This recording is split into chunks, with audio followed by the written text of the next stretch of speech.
새로워지고 영적인 면에서 하나님과의 관계에서도 신앙의 면에서도 새로워지는 복된 여러분들 되시기를 주님의 이름으로 축복합니다. 교회적으로도 표현을 정했는데 다시 새롭게라고 하는 표를 정했습니다. 오늘 그 주제로 본문과 맞추어서 말씀을 전하겠습니다. 여러분, 우리가 새로운 마음이 들 때가 있죠. 언제 그렇습니까? 신입생, 제가 제일 설렐 때는 대학에 처음 들어갔을 때 같은 학과를 만나고 이렇게 할 때 거기서 교수님들이 기대가 되고 그 다음에 친구들, 어떤 친구들, 저는 신학과를 갔으니까 어떤 친구들 만날까 이런 기대했던 거 정말로 설렜고요.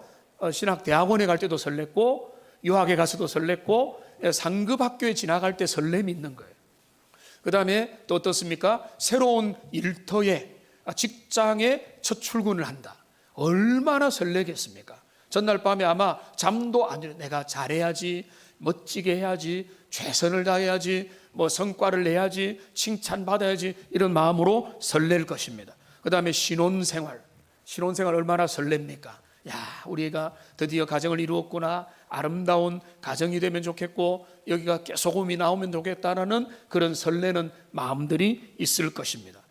근데 우리가 이런 것들은 누구나 설레는 시간들이 있지만은, 그러나 하나님은 우리에게 뭐라고 말씀하시는가 하면은 우리는 언제나 설렐 수 있고 언제나 새 출발을 할 수 있다라고 주님은 말씀하세요. 하나님은 그런 전문가십니다. 여러분이 중년이라면 꽃중년이 될 수 있는 거예요. 여러분이 노년이라면 노년에도 하나님이 은혜를 주시면 새롭게 될 수 있는 것입니다. 그러니까 프레시맨, 신입생이 되고 새롭게 직장에 가고 새로운 뭔가를 시도할 때, 새로운 사업을 시작하고 새로운 어떤 일들을 시작할 때 설레는 것은 지극히 당연한 것이지만은 하나님이 우리에게 주시는 그 위대한 은혜는 뭔가 하면 우리 주님은 모든 오래된 것들도 새롭게 하시는 분이라는 것입니다. 그래서 하나님은 뭐라고 하십니까? 고린도후서 4장 16절 말씀을 보면은 이렇게 이야기합니다. 같이 한번 읽어보겠습니다. 그러므로 우리가 낙심하지 아니하노니 우리의 겉사람은 낡아지나 우리의 속사람은 어떻다고요? 날로 새로워지는 거예요. 우리의 속사람은 한번 옛날에 새로워지고 그거 가지고 버티고 사는 게 아니라 날마다 매 순간 새롭게, 나의 겉사람은 나이가 들어가고 겉사람은 삐걱거리기도 하지만은 내 내면은 하나님 앞에 제대로 정립되어 있으면은 매 순간 새로운 은혜로 설 수가 있는 것입니다. 우리 하나님은 어떤 분입니까? 시편 103편 5절에 보면은 우리 하나님 이렇게 합니다. 좋은 것으로 너의 소원을 만족하게 하사 내 청춘을 독수리처럼 새롭게 하시는 분이에요. 독수리가 일설에 의하면은 그가 몸이 어렵고 힘들 때에 자기의 모든 것들을 갱신해서 새롭게 하는 것처럼 하나님은 우리의 삶을 새롭게 만들어 주실 수 있는 것입니다. 그러니까 신년이기 때문에 새롭고 2023년 1월 1일이기 때문에 새롭고 이제 뭔가 새롭게 해보자 라고 하는 면에서 새로운 것뿐만 아니라 우리 하나님과 온전히 동행하고 주님의 은혜가 내 삶을 계속해서 지배하면 우리가 2023년 내내 우리 일평생 동안에 새로운 은혜를 받아서 누리게 될 줄로 믿습니다. 이 은혜가 우리에게 주어지기를 바라는 거예요. 이 은혜가 개인에게, 가정에게, 우리 교회에게, 그래서 다시 새롭게라고 하는 이런 말씀을 표로 정했습니다. 한번 따라합시다. 다시 새롭게. 표는 외우려고 작정할 필요도 없겠죠. 너무 우리 제일 짧은 표입니다. 2023년 다시 새롭게. 근데 그 밑에 하위 세 가지가 있습니다. 새로운 은혜, 새로운 공동체, 새로운 생명입니다. 한번 그래도 우리가 연초니까 따라해보자. 새로운 은혜, 새로운 공동체, 새로운 생명. 오늘 그거에 대해서 이제 말씀을 좀 설명을 드리겠지만은 그런 은혜를 우리가 받아서 누리면, 야, 연초니까 내가 신앙생활 처음 하니까, 직분을 처음 받았으니까 이러니까 새로운 거는 그거는 당연한 거고요. 내가 신앙생활 50년 했지만은, 내가 장로요, 권사요, 집사요, 목회자지만은, 내가 이제 알 거다 알지만은 하나님, 나는 올 한해 새로워지기를 원합니다. 하나님의 은혜를 받아서 새로운 열정으로, 새로운 심령으로, 성령의 은혜로 주님 앞에 나가기를 원합니다. 이런 열정으로 주님 앞에 나갈 때 여러분 올 한 해가 얼마나 빛나겠습니까? 얼마나 소망이 있겠습니까? 근데 오늘 말씀에 보면은 그 이야기를 우리에게 합니다. 오늘 본문의 말씀은 오늘 이제 이 주제와 관련된 주제 성구인데요, 여기 쉽게 분명하게 말합니다. 옛사람을 벗어버리고 새사람을 입으라는 거예요. 그리고 이 일을 계속하라는 것입니다. 옛사람을 벗어버리고 새사람을 입어라. 그러니까 이거를 꾸준히 하는 자가 새로운 은혜 가운데 살아가는 사람이다, 다른 길은 없다, 이야기를 하고 있는 것입니다. 그러니까 우리가 주님 앞에 올 한 해 집중할 일을 좀 큰 틀로 말하면은 옛사람을 벗어버리고 새사람을 입으면 되는 것입니다. 우리가 여기에 집중하면은 올 한 해가 승리의 한 해가 될 것입니다. 누구라도, 절망 가운데 있는 자라도, 지금 환경이 앞뒤 사방이 막혔다 할지라도, 여러분이 뭐 나이가 젊든 늙든 그거는 관계없어요. 직분 유무도 관계없어요. 여러분이 여러분의 마음속에 옛사람을 벗어버리고 새사람을 입기만 하면은 여러분의 심령들은 새로워지고 하나님이 주시는 은혜를 가득 누리게 될 거라는 것입니다. 그걸 하나씩 살펴보겠습니다. 먼저는 뭔가 하면 다시 새롭게 주님 앞에서 개인과 가정과 공동체, 교회가 서려면 먼저는 뭔가 하면 새로운 은혜가 우리에게 필요한 거예요. 그리고 그 새로운 은혜는 누구에게 필요한가 하면 바로 나 자신에게 필요한 것입니다. 그러니까 가장 우선적으로는 하나님의 은혜가 내 내면에 제대로 작동하는 일들이 시작이 되어야 되는 것입니다. 은혜를 싫어하는 사람들과 누가 있겠습니까? 모두가 은혜를 삼아 은혜를 좋아하는데 그 은혜가 우리의 심령 속에 날마다 매 순간 새로워지기를 주님의 이름으로 소망합니다. 신혼 1년 좀 지난 부부가 이번에 교육자로 왔어요. 그래서 제가 간단하게 교회 카페에서 이야기를 하면서 물어봤어요. 어떠느냐? 눈에 콩깍지가 벗겨졌느냐? 라고 하니까 아내는 안 벗겨지고 남편은 벗겨지기 일보 직전이지만 아직 유효합니다, 이러면서 이야기하더라고요. 신혼에 그 콩깍지가 끼면은 모든 게 좋아 보이죠. 나중에 한 20년 지나면 속았다 뭐 이러면서 서로를 원망하는데, 여러분 새로운 은혜의 콩깍지가 우리에게 씌워지는 역사가 일어나기를 소망합니다.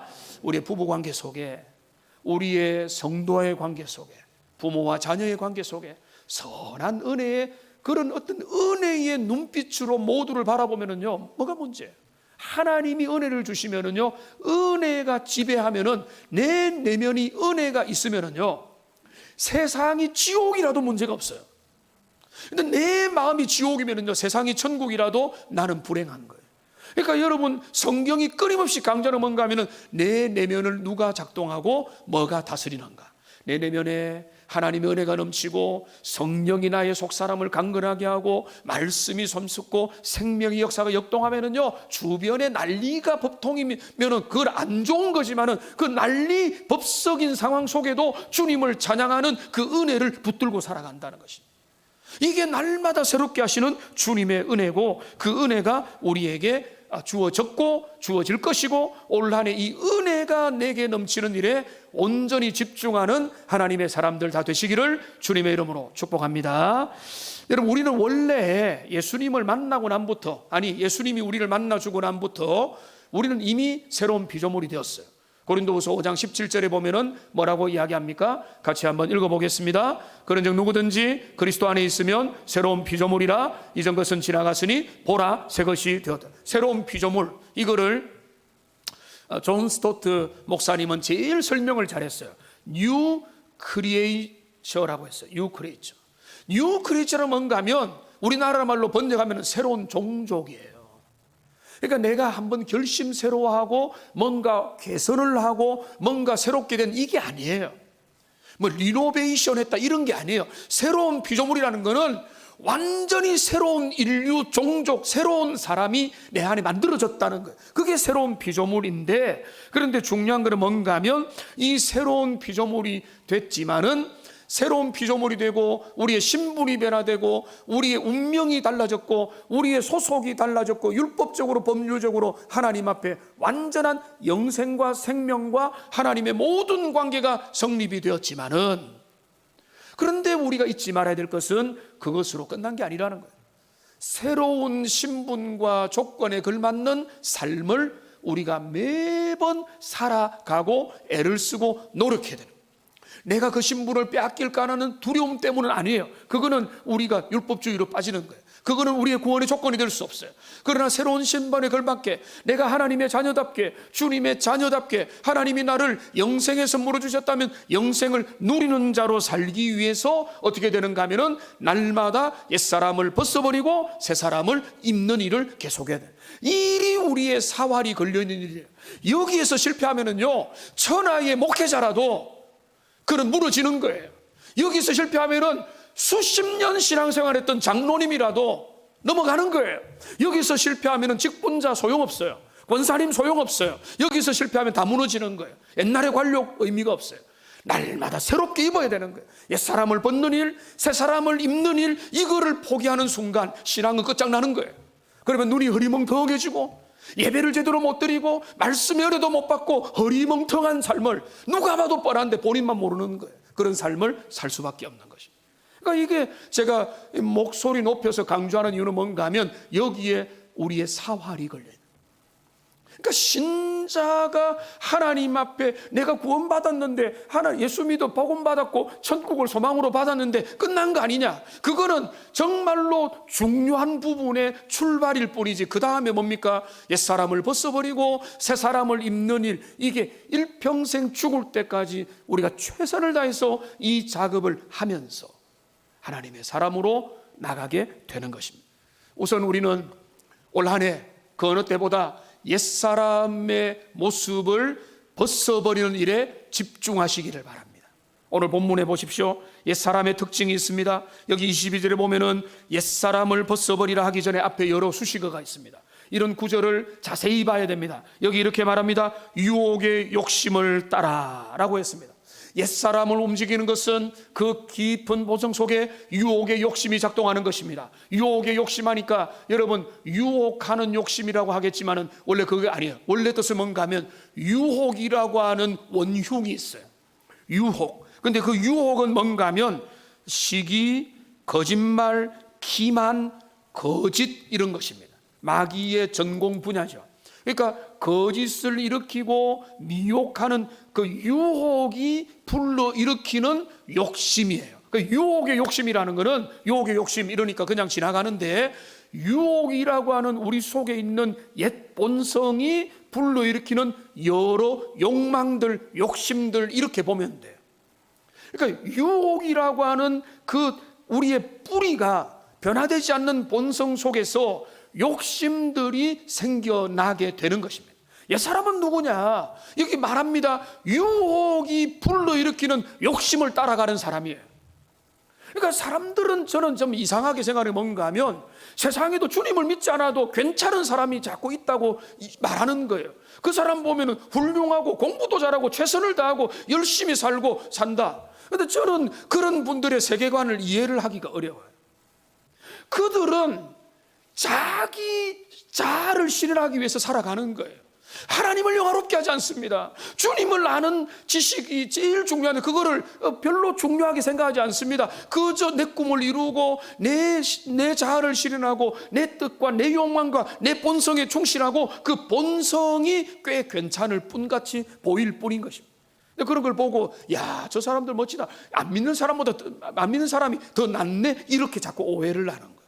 그런데 여러분 잊지 마십시오. 여기 옛사람들, 주님을 모르는 이방인들의 삶은 결국 뭔가 하면 유혹이 불러일으키는 욕망을 따라서, 자, 유혹이 불러일으키는 욕망을 따라가면 어떻게 됩니까? 여기에 나오죠. 유혹의 욕심을 따라 썩어져가는 구습을 따르는 거예요.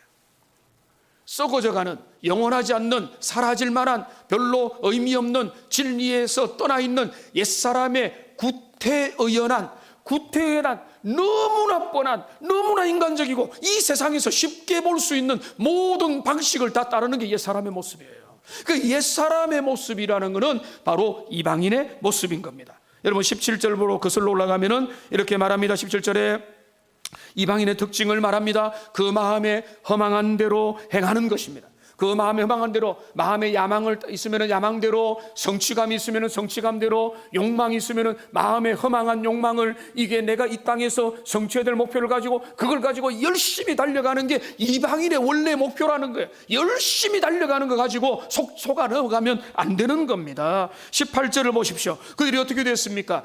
총명이 어두워지고 무지함과 마음의 굳어짐으로 말미암아 하나님의 생명에는 떠나 있는 겁니다. 주님의 생명에서 떠나서도 그들은 자기의 열심과 자기 본능과 자아 실현의 욕구를 가지고 열심히 그저 세상에서 이를 죽을 돈 살 돈 열심히 살아가고 밤잠도 이루지 않고 살아갈 뿐이라는 거예요.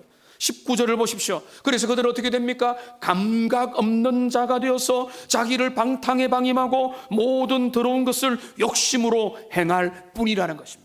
그러니까 유혹의 욕심, 유혹이 그 욕망과 사기와 거짓과 자기 기만, 스스로도 모르고 자기를 속이는 그 욕망들이 나를 자극해가지고 거기에 생기는 욕심들을 따라서 살아가니까 구태연하고 세상에 소망이 없고 정치가 변화가 안 되고 세상의 모든 질서들이 탐욕과 개인과 공동체와 국가 간의 탐욕으로 인해서 온 세계는 진정한 평화가 오지를 않는 거예요. 여러분, 그거는 그들의 각각의 야망이 문제가 많다기보다 타락한 세상의 본질이 그런 겁니다. 그러니까 아무리 애를 써도 결국은 자국의 이익 앞에, 개인의 이익 앞에는 결국은 무릎 꿇고 마는 게 인생의 본질이요, 우리 세상에 놓여있는 모순의 실체가 되는 것입니다.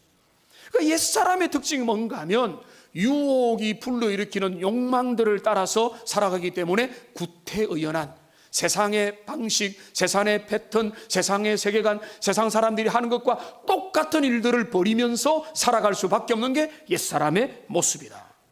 그러니까 본능 충만이고 자기중심적이고 이기적이고 나밖에 모르는 삶을 살아가는 게 본능에 충실한 옛사람의 모습. 그러니까 여러분, 한 해 묵은 때를 버리고 새로운 일을 결심하고 우리가 이 모든 것들을 새롭게 하자 할 때는 2023년 1월 1일이기 때문에 가능한 것이 아니라 우리가 이 옛사람의 모든 것들을 내려놓을 때 새로운 은혜가 시작될 수 있는 것입니다. 작년에 인용을 하려고 하다가 그 기회가 안 맞아서 작년에 우리 교수사회가 투표를 통해서 한 해의 사자성어를 선택하지 않습니까? 2022년에 뽑힌 게 뭔가 하면 과의불괴입니다. 과의불괴. 과의불괴는 뭔가 하면 잘못하고도 고치지 않는다는 것입니다. 여러 면에서 그거는 적절한 선택. 역시 이제 대학 교수들이니까, 지성인들이니까 그들이 볼 때 그 사회를 진단하고 정치계나 경제계나 사회나 온 세계를 바라보면서 우리 사회를 진단할 때 과의불괴 세상이에요. 내로남불이라. 잘못한 것, 잘못을 잘못이라고 인정하지 않고 그렇게 덮어놓고 그냥 자기의 욕망에 끊임없이 충실하니까 정치의 소망을 잃어가고 주변에 우리 백성들은 낙담하고 그렇게 되는 것입니다. 그런데 정치를 가지고 손가락질만 하지 마세요. 우리 주님을 믿는 사람들이 옛사람을 보신다 할 때 과의불개하면 안 되는 거예요. 우리의 잘못을 시인하고 우리의 연약함과 한계와 모순 덩어리와 우리의 구습과 관록과 우리의 잘못된 습관들과 나의 잘못된 태도들과 말투들과 세계관들과 생각들이 있다면 그게 정말로 은밀한 죄악이라면 은밀하게 주님 앞에 그거를 내려놓고 우리가 드러난 죄악이라면 그것을 주님 앞에 회개하면서 하나님, 내가 이거는 잘못했습니다. 하나님, 이거는 주님이 원하는 바가 아닙니다라고 적고 넘어갈 때 새로운 은혜가 주어져요. 그러니까 이거를 우리가 모른 척하고 내가 사랑하지 않는데, 미워하는 마음이 있는데, 정죄하는 마음이 있는데, 그 원수도 사랑하려고 했는데 이 마음도 하나 제대로 해결하지 못하고 그냥 넘어가고 해를 보내고 몇십 년을 보내고 그렇게 살고 부모와 자녀 간에, 형제와 형제 간에 그렇게 보내면서도 난 하나님의 사람이다, 이렇게 될 수 없는 거예요. 그러니까 우리가 주님 앞에 옛사람을 벗어버린다 할 때는 이렇게 나의 연약함과 부족함을 정말로 통감하면서 하나님 앞에서, 말씀의 거울 앞에서 나의 연약함을 통감하고 주님, 내가 이거 벗어버리겠습니다. 아프더라도 벗어버리겠습니다. 잘못된 것이라면 하나님 앞에 고백하고 이것을 내가 내려놓겠습니다. 나의 옛 습관을 버리겠습니다. 이거를 계속 해야 되는 것입니다. 그뿐만 아니라 동시에 뭡니까? 새 사람을 입어야 돼요. 옛사람을 벗는 것과 새사람을 입는 것은 동시적으로 함께 시행을 해가야 되는 것입니다. 옛사람의 모습이 뭐라고 했습니까? 유혹이 불러일으키는 욕심들을 따르는 모습이라고 말씀드려요. 유혹의 욕심입니다. 근데 새사람은 어떻게 되는 것입니까? 24절에 보면은 하나님을 따라 의와 진리의 거룩함으로 지으심을 받은 새사람을 입어라. 여기 하나를 추가해도 괜찮습니다. 하나님의 형상을 따라, 하나님의 형상과 하나님의 모양을 따라 주님이 원하시는 모습대로 어떻게 됩니까? 의와 진리의 거룩함으로 지음을 받았다는 겁니다. 하나님께서 우리에게 새 생명의 탄생을 허락해 주셨다는 것이고 영혼 가운데 그런 걸 심어 넣어 주셨다는 겁니다. 그게 하나님의 형상대로 지음받은 새롭게 거듭난 주님의 사람의 모습인데, 여기 특이한 표현이 있습니다. 진리의 거룩함입니다.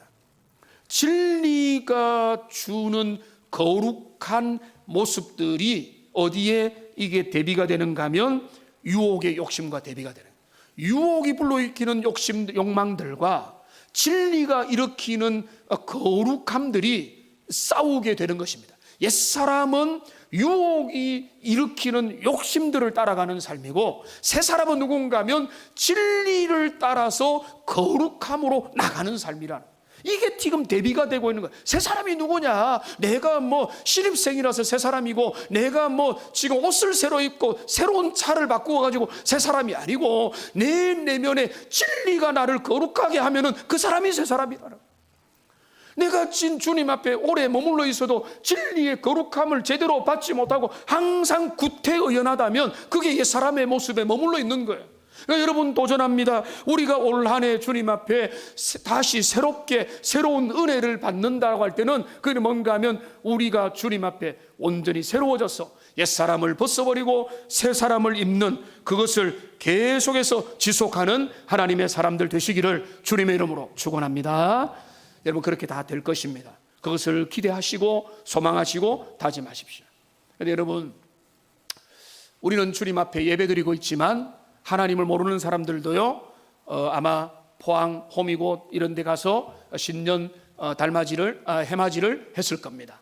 그리고 소원을 빌었을 것입니다. 그리고 많은 어떤 사람들은 버킷리스트를 작성하고, 어떤 성실한 사람들은요 거기에다가 자기의 새 계획을 세우고 1년에 해야 될 일들, 내가 성취해야 될 것들, 그리고 열심히 공부하는 사람들은 학업 성취 리스트를 만들어 가지고 투두 리스트 해가지고 뭘 할 건지 기획을 쫙쫙 했을 것입니다.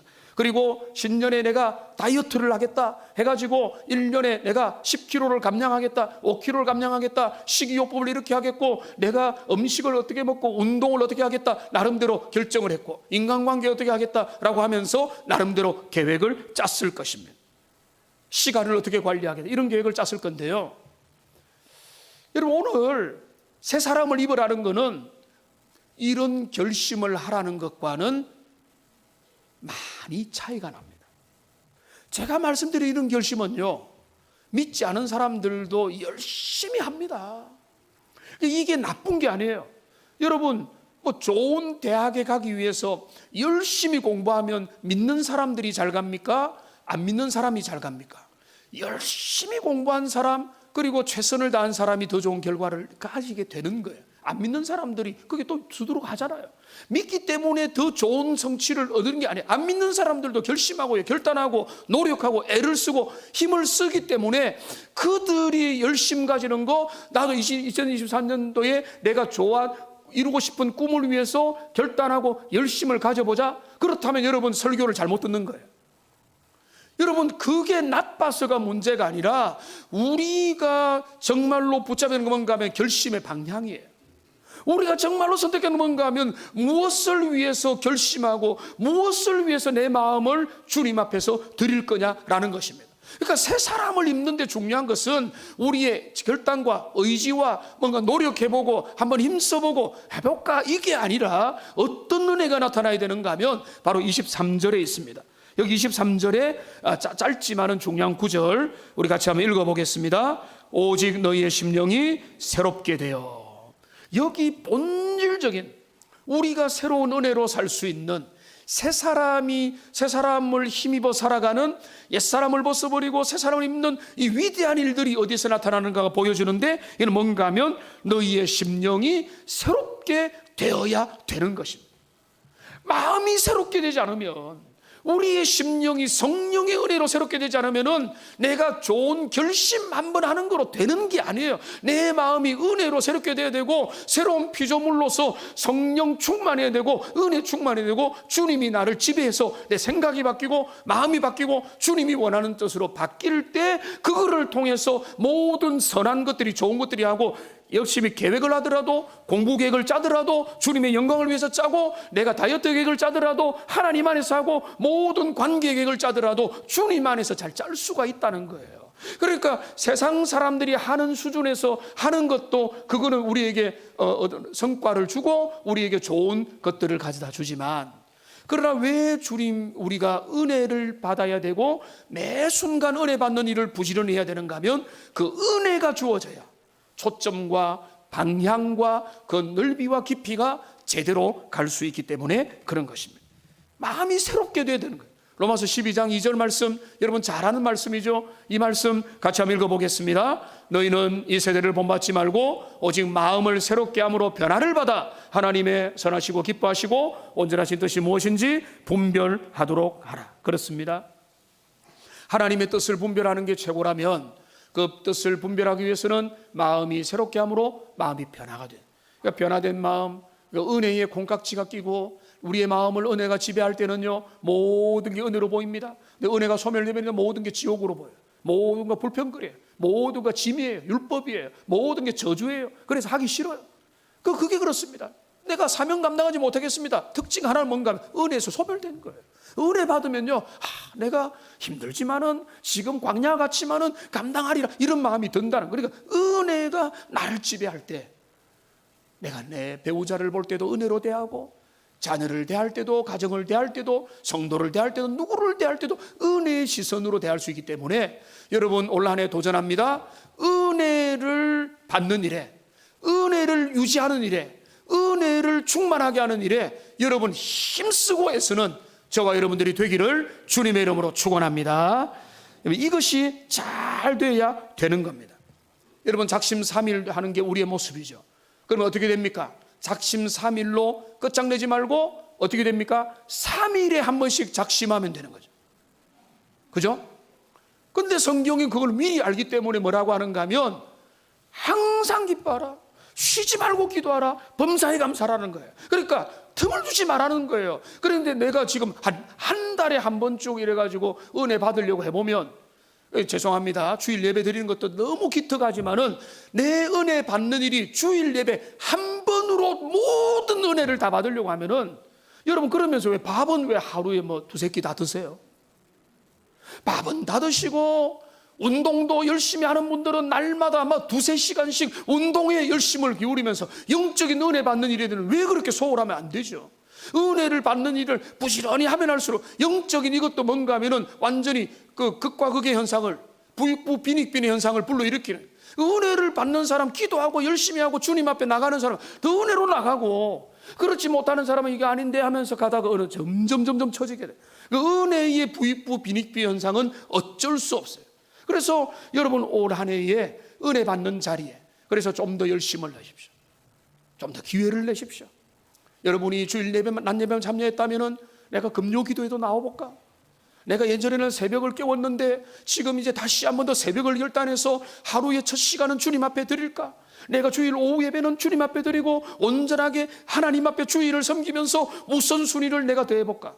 여러분 맥체인 성경 읽기에 생각보다 많이 읽으셨더라고요. 거의 한 50명 가까이 읽으셔서 뭐 아주 좋은 선물을 하나씩 교회에서 드렸는데, 올 한 해도 내가 성경 읽덕에 도전하되 일도 그 자체의 목적을 두는 게 아니라 내가 말씀을 정말로 알아가고 배워가야 되겠다, 그런 목적을 가지고, 그래서 또 내일부터 뭡니까? 특별 새벽기도인데, 여러분 내일부터 특별 새벽기도에 여러분 열심을 가지고 오십시오. 우리가 여러분 예전에는요, 우리가 낮 때는 이런 이야기 하면 그렇지만은 우리 어른들도 그렇고 저희들도 그렇고 새벽 기도에 40일 특별 새벽 기도하고, 새벽에 갓난아이들 들쳐업고 나와가지고 기도하고 아이를 위해서 축복했던 그것입니다. 오늘날 우리가 환경과 여건의 탓을 하지만은 그 모든 것들 내면에는 무너진 우리의 마음인 거예요.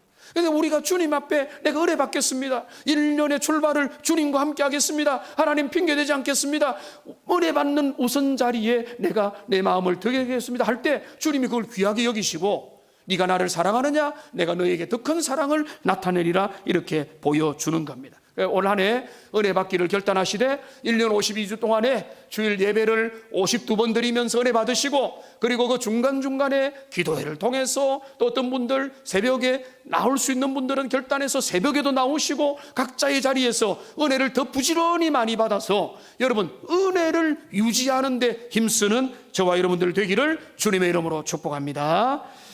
그래서 여러분 제가 그 봉사부 권사님한테 특별히 부탁을 드렸어요. 이번에 우리가 다시 새롭게인데 특세도 좀 새로운 마음으로 하고 금요일 마지막 시간에는 맛있는 간식도 좀 준비를 합시다. 그 간식은 따끈한 국물이 있는 좋은 게 준비될 걸로 기대가 되는데 많이들 오세요. 그래서 이제는 우리가 다시 코로나 때문에 2년 반 3년 동안에 우리가 놓쳐버렸던 우리의 모든 영적인 생활, 교회 생활을 회복해야 되지 않겠습니까? 그렇게 될 때 주님이 우리에게 새로운 은혜를 주시게 될 것입니다. 여러분, 새로운 은혜는 내가 받아야 되고 거기에서 연결되는 게 뭔가 하면 새로운 공동체. 여러분, 이거는요 제가 성경을 보고 연구하고 살펴보고 내가 아무리 봐도 분명한 것은 새로운 은혜를 받는 자들이 하나님 앞에서 그것들이 함께 연결될 때 그게 새로운 교회로 이어지게 되는 것입니다. 그러니까 새로운 은혜를 소수만 받으면은 그분들은 주님 앞에 있지만 공동체는 시들시들한 거예요. 그런데 그들이 은혜 받는 일들이 다른 사람에게 전염되고 연결되고 나도 은혜 받고 너도 은혜 받고 또 은혜를 회복하는 일들이 나타나고 우리도 기도하고 우리도 헌신하고 우리도 예배하는 일들이 함께 삼삼오오 모이게 될 때 그게 아름다운 은혜의 모습이 되는 것입니다. 그러니까 우리가 꿈꾸는 것은 새로운 교회의 모습을 꿈꾸는 겁니다. 우리 교회 역사와 전통이 깊죠. 여러분, 역사와 전통은요 별로 자랑할 게 아니에요. 왜냐하면 전통을 이어갈 때 전통이 의미가 있는 것입니다. 그리고 오늘의 세대가 그 책임을 다하지 못하면 내일의 세대는 위험해지는 것입니다. 그게 피할 수 없는 과제예요. 그렇다면 우리는 여러분 전통을 자랑하는 자가 되지 마세요. 지금 여러분이 어떻게 섬기느냐를 보십시오. 지금 여러분이 어떻게 예배하며, 지금 여러분이 어떻게 하나님 앞에 다가가며, 지금 우리가 주님을 위하여, 교회를 위하여, 하나님의 영광을 위하여 내가 어떻게 살아가느냐를 통해서 우리 교회의 미래는 달려있는 것이고, 그러나 그 교회를 사랑하고 염려하고 기도하는 분들은 교회라고 하는 추상적인 것을 위해 하지 말고 그 출발이 뭔가 하면 내가 은혜 충만하면 되는 거예요. 나로부터 시작되는 거예요. 내가 은혜 충만하지 않으면요 교회가 아무리 좋아도 나는 뒷전이에요. 근데 내가 은혜 충만하고 내가 주님이 주시는 은혜 가운데 있으면요 교회 전체 분위기가 좋아지게 되는 것입니다. 제가 꿈꾸는 것은 새로운 은혜를 우리 모두가 받아서 그러면 당연히 우리가 은혜 받으면은 공동체가 은혜 가운데 나가게 되어 있는 것입니다. 여러분, 우리는 교회의 한계들을 보게 됩니다. 계시록 2장과 3장을 보면요 소아시아의 7교회를 우리 주님이 진단하고 책망하시는데 두 교회를 빼고는 다 그들을 향해서 내가 너희들에게 할 말이 있다, 너희 교회에 연약함이 있다, 문제가 있다라고 말씀을 하십니다. 자, 그럼 에베소 교회를 향해서는 너희가 어디에서 떨어졌는지를 생각하고 회개하여 처음 행위를 가져라 이렇게 도전을 하고요, 서머나 교회를 향해서도 경고하시고요, 버가마 교회를 향해서도 발람의 교훈을 지키는 것에 대해서 회개하라고 말씀하시고, 사대 교회를 향해서는 끔찍한 말을 합니다. 내가 살았다는 이름을 가졌으나 실상은 죽은 자라고 말하면서 네가 어떻게 받았으며 어떻게 들었는지를 생각하고 지켜서 회개하라고 말하고, 교만한 라오디아 교회를 향해서는 안약을 발라서 안약을 사서 눈에 발라서 보게 하라, 열심을 내라고 교만한 라오디아 교회를 지금 책망하시는 겁니다. 그러니까 소아시아 7교회 중에서 5교회가 책망을 받으니까 오늘 우리 동훈교회도 주님 앞에 주님이 보실 때 책망받을 내용들이 있을 거예요. 책망받을 내용이 있는데 제가 이 말씀을 드리는 이유는 뭔가 하면 주님이 왜 그 교회들을 책망할까요? 너희는 아웃이야, 이게 주님의 마음이 아니라는 거예요. 그 책망의 뒤에는 뭡니까? 돌이키라는 거예요. 회개하라는 거예요. 열심을 내라는 거예요. 회복하라는 거예요. 첫사랑을 회복하고 너희가 주님의 마음을 회복하라고 하는 것이 주님의 진심이지, 책망받아서 꾸중들으니까 기분 안 좋네, 이거는 너무나 세속적인 생각이고 연약한 수준의 이야기인 겁니다. 주님이 왜 책망하십니까? 강단에서 왜 책망이 나옵니까? 책망이 나오는 이유는 하나예요. 돌이키라는 거예요. 주님의 뜻대로 회복하라는 거죠. 그렇게 회복할 때 소망이 있고 은혜가 있고 주님이 새롭게 공동체를 새롭게 하시는 거예요. 그렇지 않으면은요, 구태의연하게 흘러가는 거예요. 그냥 그렇게 흘러가는 거예요. 우리는 역사만 자랑하다가 흘러가는 거예요. 그러면은 소망 있는 영적인 저력 있는 공동체가 될 수 없다는 것입니다. 저는 계시록 2장 3장에 있는 우리 주님의 책망을 우리 교회와 연결시켜 봅니다. 우리 주님은 우리 교회 현주소를 하세요. 도움교회 현재와 우리의 상황과 우리의 형편과 우리의 수준을 아세요. 주님이 우리에게 말씀합니다. 책망합니다. 도전합니다. 너에게 필요한 것들 도전합니다. 어떤 도전이 될지 몰라요. 회개하라. 저 사랑을 회개하라. 저 사람을 회복하라. 열심을 내라. 주님이 주시는 은혜에 붙들려라. 여러 가지가 있겠지만은 그런 어떤 도전과 책망 앞에 왜 나를 꾸중하느냐가 아니라 이 주님의 말씀 앞에 우리가 겸손하게 서서, 주님, 우리가 정말로 주님 앞에 작은 사랑, 그리고 회개, 겸손 이렇게 나갈 때 하나님이 공동체를 새롭게 하시고 은혜를 주신다는 것입니다. 여러분, 2023년은 믿음으로 선포합니다. 2023년은 공동체 교회가 새로워지는 한 해가 되기를 주님의 이름으로 축원합니다. 우리가 새로워져야 돼요. 구태의연하면 안 돼요. 옛 방식대로, 내 편한 방식대로, 나의 정욕대로, 내 생각대로 그냥 가면 되겠다, 이거로는 절대 안 되는 겁니다. 주님의 은혜가 나를 작동하고 우리를 작동해서, 하나님, 나는 옛 모습을 내려놓습니다, 주님의 새로움을 나에게, 우리에게 허락해 달라고 할 때 주님이 우리 교회를 새롭게 하시는 것입니다. 그렇게 될 때 어떻게 됩니까? 새로운 생명이 탄생하게 되는 것입니다. 그러니까 새로운 은혜가 내게 일어나고 우리에게 일어날 때 새로운 공동체로 주님이 엮어주시고 그걸 통해 어떤 일이 납니까? 구령의 열정들이 나타나는 것입니다. 새 생명이 주님 앞에 돌아오게 되는 것입니다. 맛을 잃은 소금은 영향력을 끼칠 수가 없어요. 빛을 잃은 그 빛은 사용될 수가 없는 거예요. 그런데 우리에게 은혜가 나타나고 사랑이 나타나고 사랑이 회복되고 복음의 은혜가 나타나면 그때부터 어떤 역사가 나타나는가 하면은 사람들이 우리를 주목하게 돼요. 교회를 주목하게 되는 거예요. 세상에 영향을 주고 받을 수 있게 되는 것입니다.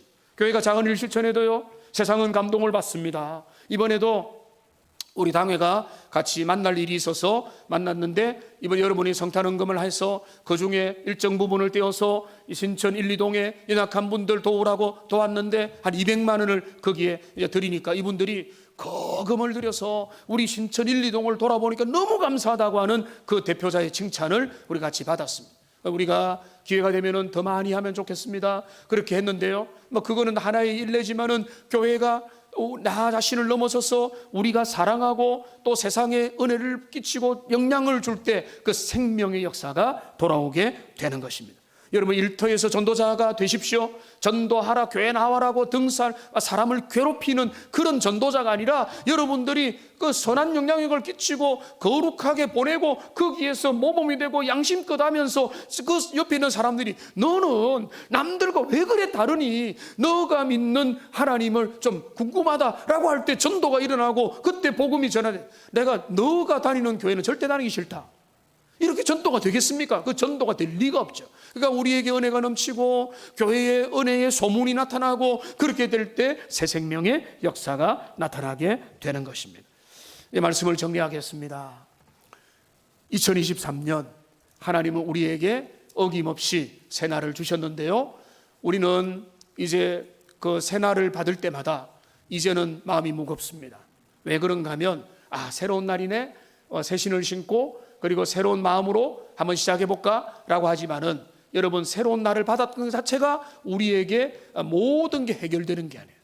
새로운 날은 새로운 부담으로 우리에게 다가오는데, 그것은 뭔가 하면 우리가 이 날을 어떻게 살 것인가, 이 한 해를 어떻게 살 것인가, 그건 뭔가 하면 너무 어렵게 생각하지 마세요.